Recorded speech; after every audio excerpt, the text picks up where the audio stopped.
Me mandaram hoje um artigo que o portal Popline fez falando sobre álbuns que foram subestimados.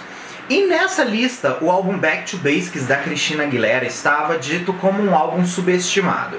Só que na verdade esse álbum não foi subestimado, pelo contrário, ele atingiu muito sucesso e ele foi um álbum assim que mudou muito o status de artista da Christina Aguilera. Então hoje a gente vai relembrar alguns feitos incríveis que o álbum Back to Basics trouxe para a carreira da Christina, que não faz ele um álbum subestimado. E aí, gente, tudo bem com vocês? Bem-vindos ao meu canal, eu sou o Gabriel e hoje vamos falar do álbum Back to Basics da Christina Aguilera e seus recordes, tá? Mas antes, se você não é inscrito aqui no canal, por favor, se inscreve, vem fazer parte da comunidade, vai ser muito bom ter você aqui com a gente, falando de Christina Aguilera, falando de outros assuntos de música pop, e eu tenho certeza que você vai gostar dos conteúdos daqui, tá bom? Se inscreve, não esquece, vem fazer parte da comunidade.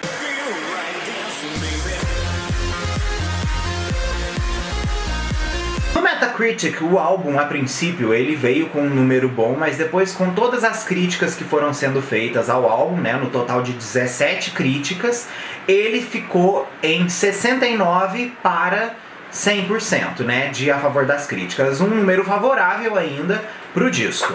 Steven Thomas, do AllMusic, falou exatamente sobre a produção e a elegância que o álbum tinha, né?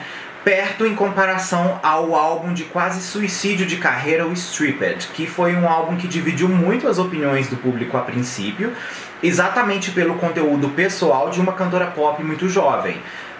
Esse álbum ele seria um novo reposicionamento da Christina após o que foi falado no Stripped, segundo ele. O Dee Ronson também falou sobre o álbum e até fez uma comparação dos vocais incríveis da Christina com a Mariah Carey, né? Falando que esse álbum era um álbum de alto nível pop vocal, no nível de artistas consagrados, como Mariah Carey, né? Como Whitney Houston, enfim. Era um álbum que oferecia muito isso, além, obviamente, da sonora completamente inesperada que Christina Aguilera podia trazer com aquele disco ali.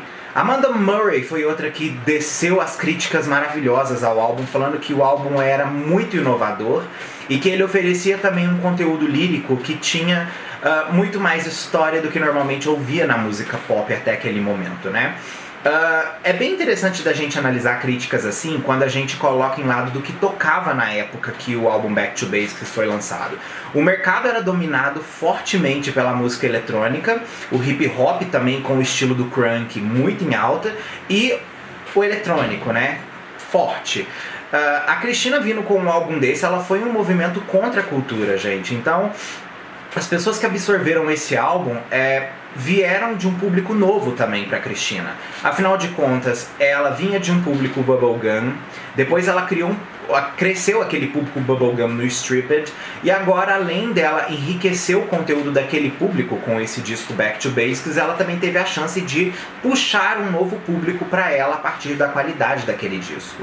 Thomas Innerskip, da Stylus Magazine, falou sobre exatamente a parte 2 do álbum. O Back to Basics foi lançado em um álbum duplo, gente. Então, já é uma coisa da gente esperar que não vamos ter um disco sendo barato vendido. Vai ser um disco que vai ter um preço mais alto. E uma das coisas que ele falou foi que valoriza muito você comprar o CD e pagar o preço que for pela qualidade que aquele álbum oferece, principalmente no segundo álbum, onde a Linda Perry entregou a melhor parte do álbum, segundo ele. O efeito cinemático do álbum também levantou os olhos dele e ele aproveitou para poder falar exatamente sobre como isso era uma coisa que você não via mais na música desde a revolução dos anos 90 com o New Jack Swing.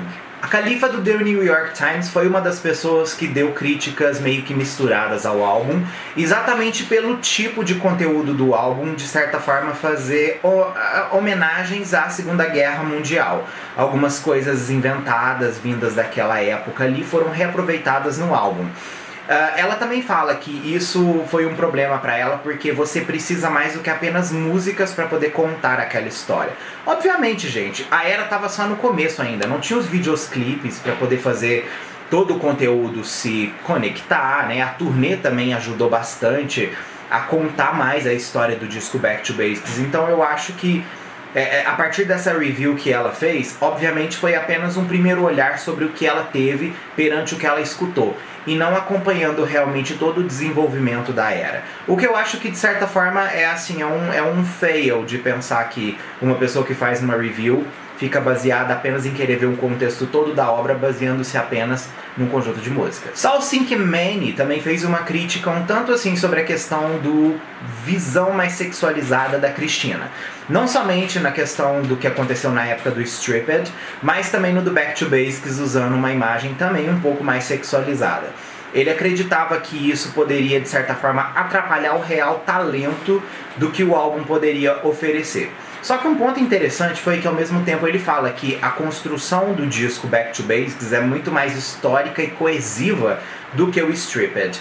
E ele sentiu que esse seria sim o melhor trabalho da Christina até aquele momento. No Grammy de 2007, o álbum foi indicado a álbum do ano, tá? O disco Back to Basics, mas infelizmente ele não ganhou. Já a canção Ain't No Other Man conseguiu ganhar o Best Female Pop Vocal Performance. Em 2006, o iTunes nomeou o álbum como o melhor álbum do ano, inclusive pelo todos os conteúdos que ele oferecia, que era realmente uma viagem a diversas coisas que por muito tempo não era visto dentro da música. Como eu disse aí, um efeito do contracultura, né? Entertainment Weekly também fez um grupo de melhores álbuns, né, em 25 anos, e o Back to Basics estava lá, fazendo parte aí desse conteúdo para uma nova geração também que estava conhecendo o trabalho de artistas novos, né, gente? Afinal de contas aí, em 2008 começou novos públicos a explorar música, e não era menos óbvio que quando uma revista fizesse isso, colocasse os melhores álbuns das últimas 2 décadas, né? No aniversário de 10 anos do álbum, algumas revistas fizeram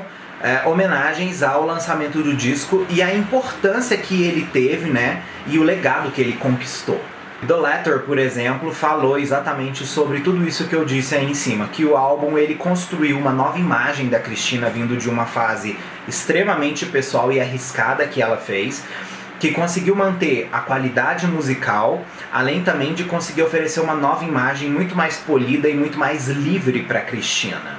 Eles também aproveitaram para dizer que a Christina foi uma artista que ficou à parte das concorrentes que ela tinha, como Britney, Janet, Pink, né, Gwen Stefani, enfim, porque ela tinha se tornado um outro nível de artista por trazer um disco desse. É aquele negócio que eu disse, gente. Quando você faz um produto que ele é muito acima da cúpula, que normalmente você é presente, né? Aquilo te reposiciona no mercado musical, faz com que você ganhe um outro tipo de apreço do público. É esse tipo de apreço que o Back to Basics ofereceu para Christina, reposicionando ela para um público diva, né?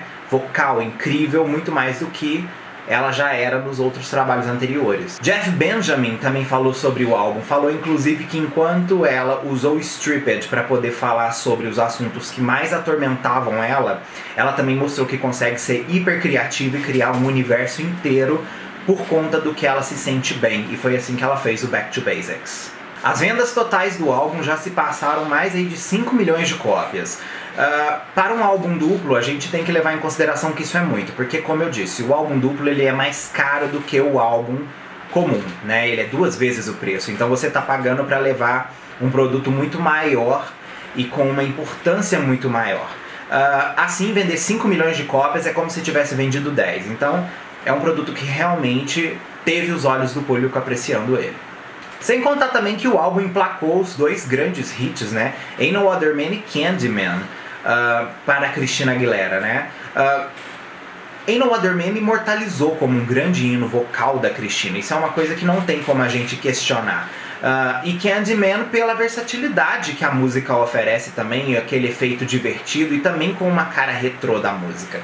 Isso, mais uma vez, enaltece a qualidade do trabalho da Christina. É exatamente por causa desse tipo de coisa que eu não acho o Back to Basics um álbum subestimado. Eu acho que ele foi sim um álbum que cumpriu com o que ele veio. Ele reposicionou a carreira da Christina em um novo patamar, principalmente depois de tudo que aconteceu pelo efeito do Stripped. Eu acho que realmente a Christina se tornou uma diva com esse disco, e eu acho que até hoje ela colhe frutos do efeito desse álbum. Afinal de contas, eu imagino que se ela não tivesse tido esse álbum na carreira dela, talvez hoje ela seria apenas uma boa cantora pop que fez muito sucesso nos anos 2000.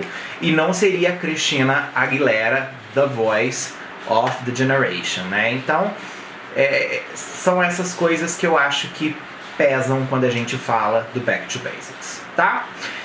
Conta pra mim o que vocês acham desse assunto, comenta aqui se faltou alguma coisa pra eu falar, que eu vou querer saber a opinião de vocês, tá bom? Ó, beijo gigante pra vocês e até o próximo vídeo nosso aí.